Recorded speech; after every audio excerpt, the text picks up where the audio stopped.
Buenos días, ¿cómo están? Hoy es un domingo bien especial, bien particular, ¿no? Es un domingo de elecciones, pero también es un domingo de muchos partidos. ¿Han podido disfrutar el Mundial? Yo sufrí un poquito con Perú, un poquito bastante, haciéndole fuerza ahí a Perú. Sufrí con Argentina. Pero esta semana también ha sido bien agitada en mi casa, y sobre todo en la casa de mis papás. Desde hace alrededor de 21 años no nos reuníamos los 5 hermanos. Mis papás tuvieron 5 hijos, imagínense eso, 5 hijos. Y son la mayor es modelo 63, el siguiente 65, el siguiente 66, 67 y yo 76. 8 años después nací yo. Dicen que fui un hijo planeado, pero por el Señor, porque por mis papás no. Pero gracias a Dios que pudimos reunirnos con mis hermanos. Y es especial recordar estos momentos con mis hermanos y trae a colación el libro que vamos a ver hoy. Es el libro de Abdías, el libro del profeta Abdías. Es el libro más corto del Antiguo Testamento. Solamente tiene 21 versículos y cuenta la historia de un problema entre hermanos que no fue resuelto. Un problema que tuvo origen muchos años antes, cientos de años antes. Y un problema que generó rencor y terminó siendo orgullo y soberbia entre estos hermanos. Yo quisiera que me siguieran, son solo 21 versículos y vamos a ir de aquí para allá viendo la historia de Abdías. Entonces quisiera que me siguieran en la lectura, en la historia, porque es una historia muy emocionante.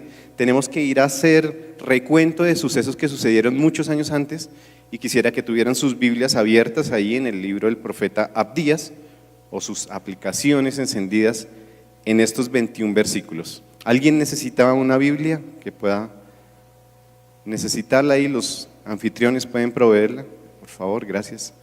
Bueno, como una buena serie de estas que están de moda, el libro del profeta Abdías tiene unos capítulos muy emocionantes. Y voy a ser un mal amigo en este caso y les voy a contar el final. Voy a hacer un spoiler de esta historia y les voy a contar el final.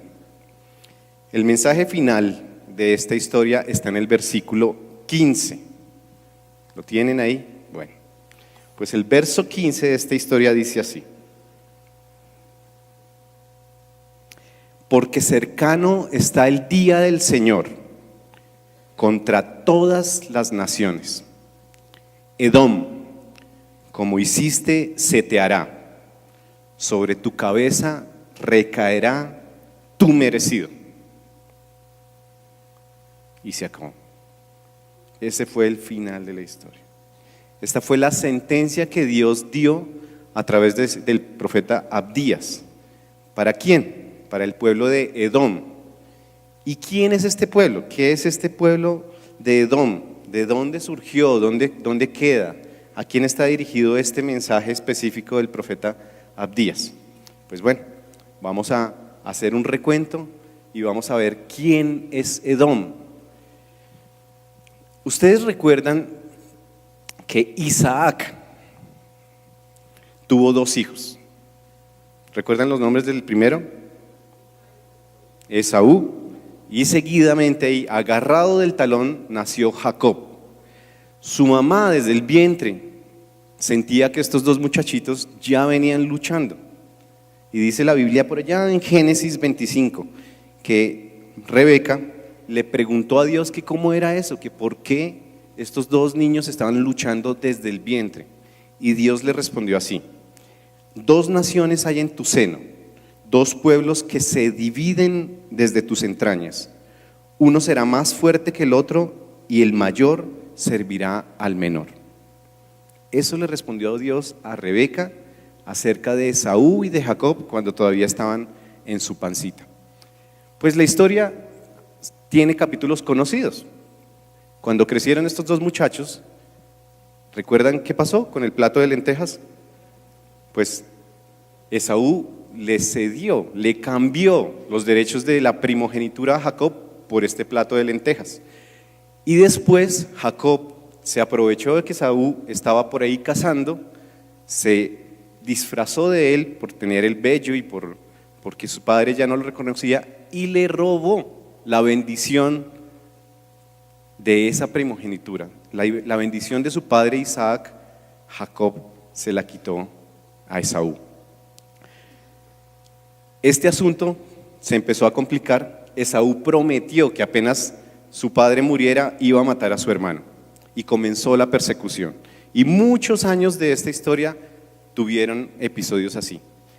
Más adelante, en Números, cuando después de que el pueblo se fue a Egipto, de que los hijos de Jacob tuvieron que recuperar a su hermano Josué, o ir y pedirle ayuda al hermano que habían vendido, viene Moisés con el pueblo de Israel, regresando, huyendo de Egipto, y tiene que pasar por un territorio.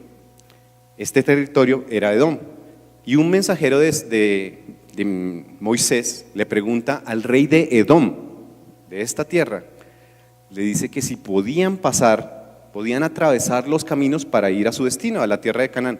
Y el rey de Edom le dice, no, por aquí no pasan. Y el mensajero le dice, recuerda que somos pueblos hermanos, nuestros padres fueron hermanos, Esaú, Jacob, déjame pasar, yo no toco nada, no tocamos nada, no nos comemos nada. Y el rey de Edom dijo, pues no, y aquí tienen mi ejército por si se les ocurre pasar. Y el pueblo de Israel tuvo que dar la vuelta. Así siguió la historia, y cientos de años después vinieron las consecuencias. Este es el pueblo de Edom, un pueblo que se ubicó en la región sur del Mar Muerto, donde limitaba donde se ubicaron las tribus de Jacob al sur, la parte montañosa. Y yo para que podamos ubicar geográficamente eso, quiero mostrarles unas fotos de esa región, la región sur de ahí. Ahí actualmente están las ruinas de la ciudad de Petra. No tiene nada que ver con hoy, política, así se llama, la ciudad de Petra. Y esa ciudad fue la capital de un imperio, de este reino de Edom, que utilizó las montañas como refugio, utilizó las grietas de estos montes como posición militar. Ténganlo presente, porque ahora en la lectura vamos a ver qué tiene que ver esto con la historia que cuenta Abdías. Bueno, entonces, ya teniendo claro quién es Edom, a quién va dirigido este mensaje del profeta Abdías, vamos a ver qué pasó, qué hizo Edom para merecer esta sentencia de Dios, para que le dijera a Dios que como hiciera se te iba a hacer, y que sobre su cabeza iba a caer su castigo, su merecido. Bueno, entonces aquí quiero que me acompañen en la lectura de los versos 10 al 14. ¿Los tienen ahí? Bueno, miren, lo que hizo Edom está descrito aquí por el profeta Abdías. Dice: por la violencia hecha contra tu hermano Jacob, te cubrirá la vergüenza y serás exterminado para siempre. Por la violencia hecha contra tu hermano. Abdías le está hablando a un pueblo, cientos de años después, al pueblo de Edom, pero le está recordando que contra su hermano, los descendientes de Esaú, traicionaron a su hermano y fueron con violencia contra ellos, contra su propio hermano. ¿Alguno de ustedes tiene aquí un problema con su hermano? Bueno, no me miren así que… Pues estos hermanos tuvieron consecuencias de su comportamiento cientos de años después. Sigue.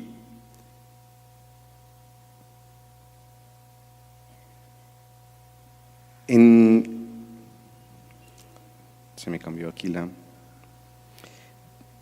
Verso 11. En aquel día que te mantuviste aparte, en el día que extranjeros llevaron su ejército cautivo, cuando extraños entraron por su puerta y sobre Jerusalén echaron suerte, tú eras como uno de ellos. Dicen los historiadores que este pasaje se está refiriendo a que Años antes, cuando el reino era uno, Dios había advertido que si seguían así venían consecuencias sobre el pueblo de Israel. Una de esas consecuencias fue que se dividieran. Entonces vino el reino del norte, 10 tribus de descendientes de los hijos de Jacob, y al sur el reino de Judá, 2 tribus. Una de esas consecuencias fue la división del reino. Y siguiendo con los comportamientos de los reyes, con los comportamientos de los pueblos que no obedecieron a Dios, Dios les dijo, si siguen así va a haber más consecuencias. Voy a usar incluso a naciones extranjeras para que conozcan quién soy yo y cuáles son las consecuencias de desobedecerme. Pues ya había pasado que el reino del norte había sido invadido por Asiria y venían las consecuencias para el reino del sur, el reino de Judá. Y una de esas consecuencias para el reino de Judá terminó siendo que Babilonia entrara, exterminara todo lo que había en el reino, se llevara las posesiones y se llevara a las personas en exilio. Y dice este pasaje, el verso 11, que el día que esos ejércitos extranjeros llegaron a donde sus hermanos, ellos fueron como uno de ellos. En lugar de ser aliados de sus hermanos, se convirtieron como uno de esos extranjeros que invadieron sus territorios y se llevaron a su ejército. Verso 12, no debiste reírte de tu hermano en su mal día, en el día de su desgracia. No debiste alegrarte a costa del pueblo de Judá, en el día de su ruina. No debiste proferir arrogancia en el día de su angustia. Cuando pasó esta tragedia, en lugar de ayudarlos, se rieron. En lugar de apoyarlos, terminaron de caerles encima. Pensando en esos conflictos que hay entre hermanos, entre nosotros, o inclusive con hermanos en la fe, o inclusive con personas que no nos caen bien. ¿No nos pasa esto a veces? Cuando le pasa algo malo a alguien, cuando vemos que cae, cuando vemos que sufre alguna desgracia, decimos, no me río, pero siento un fresquito. Pues esto les pasó a estos descendientes de Esaú. Seguimos. No debiste entrar, verso 13, no debiste entrar por la puerta de mi pueblo en el día de su calamidad. No debiste recrear la vista con su desgracia en el día de su calamidad. No debiste echar mano a sus riquezas en el día de su calamidad. Fuera de eso se aprovechan y terminan de saquear. Y en el verso 14 dice, no debiste aguardar en los angostos caminos para matar a los que huían. No debiste entregar a los sobrevivientes en el día de su angustia. Además de saquear, de robar, de apoyar a los que los invadían, terminan de rematar a los que huían por estas montañas y a los que alcanzan a sobrevivir van y los entregan a los enemigos.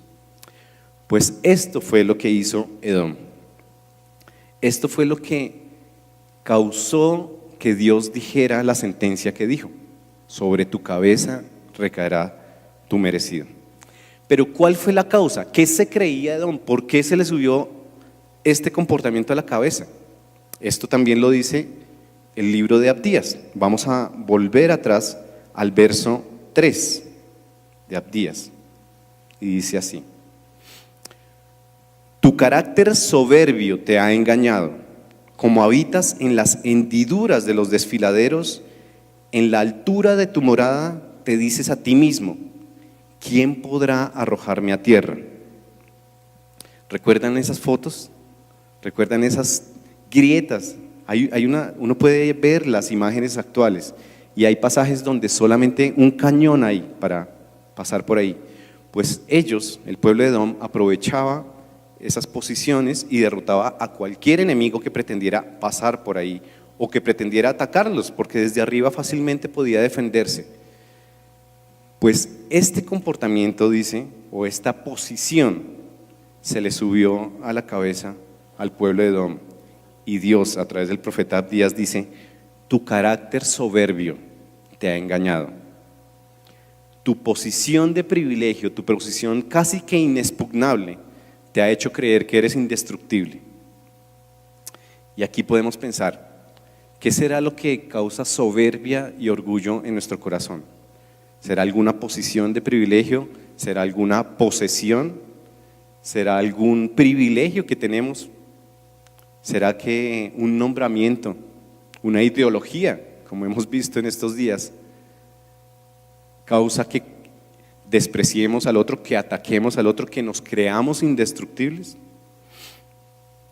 Pues esto, vemos que Dios le cayó tan mal esta soberbia, este orgullo recurrente a través de cientos de años de este pueblo, y dictó sentencia.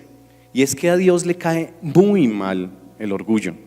En el Salmo 138:6 dice que Dios toma en cuenta a los humildes y mira de lejos a los orgullosos. En Proverbios 11:2 dice que con el orgullo viene el oprobio, pero con la humildad la sabiduría. Todo Proverbios 3 habla del orgullo, de cómo Dios mira el orgullo. Y hay un autor que habla muy especialmente de este tema, del orgullo y la soberbia. El autor de Crónicas de Narnia, C.S. Lewis, en su libro Mero Cristianismo tiene un pasaje, un capítulo especial que se titula El Gran Pecado. Y aunque estudiando la Biblia uno ve que para Dios todos los pecados son iguales, este autor hace énfasis en cómo hay un pecado muy particular, y voy a citar. Dice C.S. Lewis: este vicio del que nadie en el mundo está libre, que todos en el mundo aborrecen cuando lo ven en otros, del cual casi nadie, excepto los cristianos, llegan a imaginarse culpables. Este vicio del que estoy hablando es el de la soberbia u orgullo. Es la virtud opuesta a la llamada humildad. Este es el vicio esencial, es el vicio extremo. En comparación a ella, la falta de castidad, la ira, la codicia, la ebriedad, todo eso son bagatelas. Fue a través de la soberbia que el demonio llegó a ser demonio. La soberbia lleva a todos los demás vicios. Es el más completo estado de mente anti Dios. El orgullo destruye todas las relaciones. El orgullo destruye mi relación con Dios. El orgullo destruye mis relaciones familiares con mis hermanos. El orgullo destruye mi matrimonio. El orgullo destruye mi familia. El orgullo destruye a mi comunidad. El orgullo destruye naciones enteras. Y podemos ver que en Colombia no hay, a nosotros no nos destruye las ideologías, ni siquiera las extremas. A nosotros como comunidad, como país, nos destruye el orgullo. ¿Por qué? Porque rompe las relaciones cercanas, rompe las relaciones comunitarias y rompe la relación con Dios. ¿Por qué estos mesías políticos? ¿Por qué creen que pueden salvar a Colombia? Sea de un lado, sea del otro. Por orgullo, por soberbia. ¿Por qué como iglesia podemos tomar una posición de juzgar a otros y decir, nosotros sí estamos bien, y señalar a que el problema son los demás? Por orgullo, por soberbia. Un profesor del seminario hace poco estuvo aquí dando un taller de cosmovisión cristiana, y una frase que dijo se clavó en mi corazón. Dice así: me convertí en cristiano cuando me di cuenta que yo era uno de los malos y que necesitaba a Jesucristo. Que el orgullo y la soberbia no nos haga olvidar que de no ser por Cristo, yo sigo siendo uno de los malos. Bueno, pero la historia continúa. A partir de los versos 15 y 16 hay una esperanza, hay un mensaje de advertencia, pero también de esperanza. Y quiero que me acompañen. El verso 15 dice así. Bueno, es la sentencia, dice: porque cercano está el día del Señor contra todas las naciones. Edom, como hiciste se te hará, sobre tu cabeza recaerá tu merecido. El 16, pues sin duda, así que como ustedes, israelitas, bebieron mi copa en el santo monte, así también la beberán sin cesar todas las naciones, beberán y engullirán. y entonces serán como si nunca hubieran existido. Entonces, esta advertencia contra el pueblo, o esta sentencia contra el pueblo de Dios, de Edom, Dios la extiende y les dice al pueblo de Israel: aprendan, porque a ustedes también les va a venir las consecuencias. Y cuéntenle a todas las naciones, a todos los pueblos, que si no aprenden de esto, que le va a suceder al pueblo de Edom, les pasará igual. Y el mensaje de esperanza empieza en el 17, dice: pero en el monte Sión habrá liberación y será sagrado. El pueblo de Jacob recuperará sus posesiones. Los descendientes de Jacob serán fuego y los de José llama. Pero en casa real de Esaú, la casa real de Esaú será estopa, le pondrán fuego y la consumirán. Le dice al pueblo de Jacob que recuperarán sus posesiones. Y efectivamente, después del tiempo de exilio, Dios hace volver al pueblo de Israel.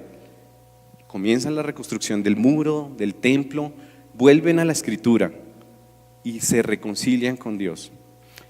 Y este término, en el monte Sión, apunta directamente a una promesa que Dios ya había hecho años atrás al rey David.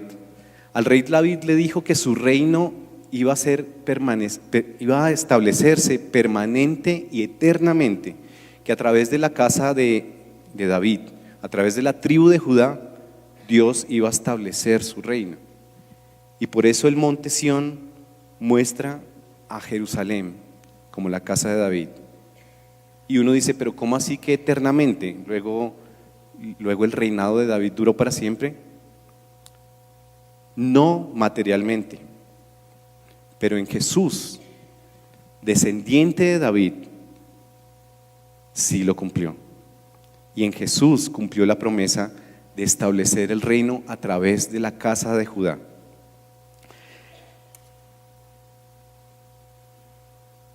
En los siguientes versículos del libro de Abdías, Dios hace una descripción más específica de cómo estos descendientes de Jacob iban a poseer de nuevo este territorio. Dice: los del Negueb poseerán el monte de Esaú, los de la Cefelá poseerán Filistea, los israelitas poseerán los campos de Efraín y de Samaria, y los de Benjamín poseerán Galat. No solamente la parte sur, la parte que poseía Edom, muestra cómo cada uno iba a poseer diferentes territorios ahí. En el verso 20 dice: los exiliados, este ejército de israelitas que viven entre los cananeos, poseerán la tierra hasta Serepta. Los desterrados de Jerusalén que viven en Sefarat poseerán las ciudades del Negueb. Y los libertadores subirán al monte Sión para gobernar la región montañosa de Esaú. Y el reino será del Señor. No solamente les prometió que iban a ocupar el territorio, sino que vuelve a hacer referencia al monte Sión y advierte, o de nuevo promete, que el reino será del Señor.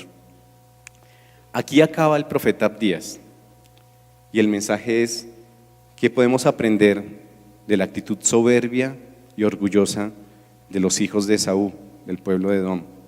Pero también vemos que el profeta Abdías no solamente se queda con la recuperación del territorio, sino con la promesa que solamente va a cumplirse en su cabalidad en Jesús, en el monte Sión, en el monte donde Jesucristo cumplía la palabra de Dios, cumplía las promesas. Dios anuncia cómo los descendientes habitarían la tierra, pero Dios también anuncia a todas las naciones, aún a nosotros aquí y ahora, cómo en Jesucristo había esperanza y había restauración. ¿Cómo nos toca este mensaje aquí y ahora? ¿Pensamos en los conflictos familiares, en cómo el orgullo y la soberbia puede afectarnos? ¿Pensamos en que nos creemos inexpugnables como estos de Esaú, los descendientes de Esaú, que por estar en una posición militar o en una posición geográfica tenemos un privilegio? Como iglesia, como pueblo de Dios, ¿creemos que somos merecedores de algún privilegio, de algún trato especial? como país, ¿creemos que algún ser humano, algún político es la salvación para Colombia? ¿O realmente miramos al Señor? A mí me hierve un poco la sangre ver todo lo que pasó en este proceso electoral, ver las posiciones de muchos de los hijos de Dios y ver cómo relaciones se rompían en las redes sociales, en persona, hablando de este tema. Es como si nos metiéramos en una de esas cavernas, en estas montañas, y empezáramos a botar piedras. Y nos olvidamos que el Rey de Reyes es Jesucristo. Pero también me pongo a pensar en la actitud de cada uno de nosotros en nuestro corazón. ¿Qué hay de orgullo? ¿Cuánta soberbia hay en nuestro corazón que nos aleja de Dios?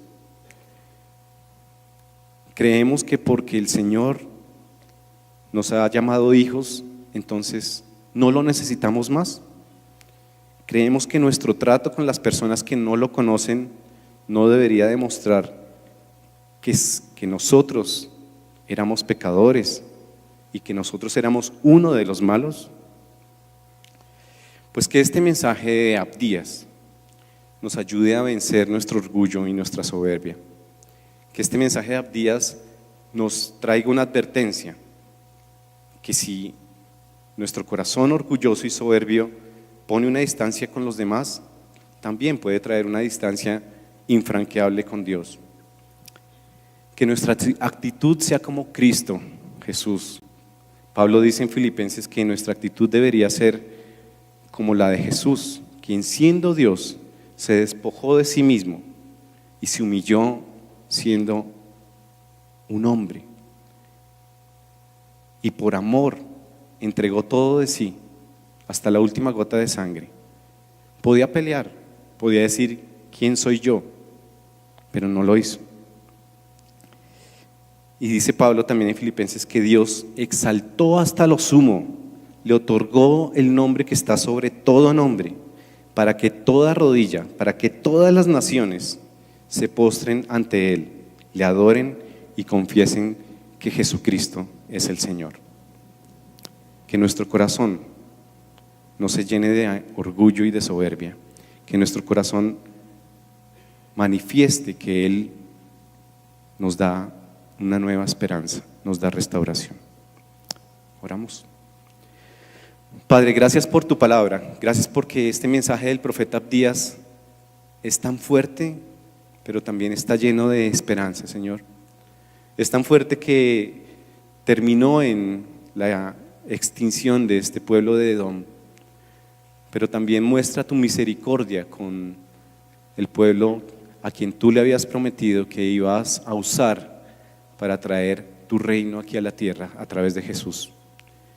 Gracias por tu palabra, Señor, gracias por aprender de ella cada vez. Gracias por advertirnos que no podemos resguardarnos en una posición de privilegio o creernos indestructibles. Gracias porque solamente mirando a Jesús podemos aprender que nuestro corazón te necesita una y otra vez. Que podemos aprender de que si Él, siendo Dios, se humilló, ¿quiénes somos nosotros? ¿Quién soy yo para pretender merecer algo? Solamente tu gracia y tu misericordia, Señor, puede ayudarnos a cambiar nuestro corazón soberbio y orgulloso. Solamente así podemos recuperar nuestras relaciones con nuestros hermanos, con nuestra familia, con nuestra comunidad, con nuestro país, Señor, aún con los que piensan diferente, aún con los que no estamos de acuerdo.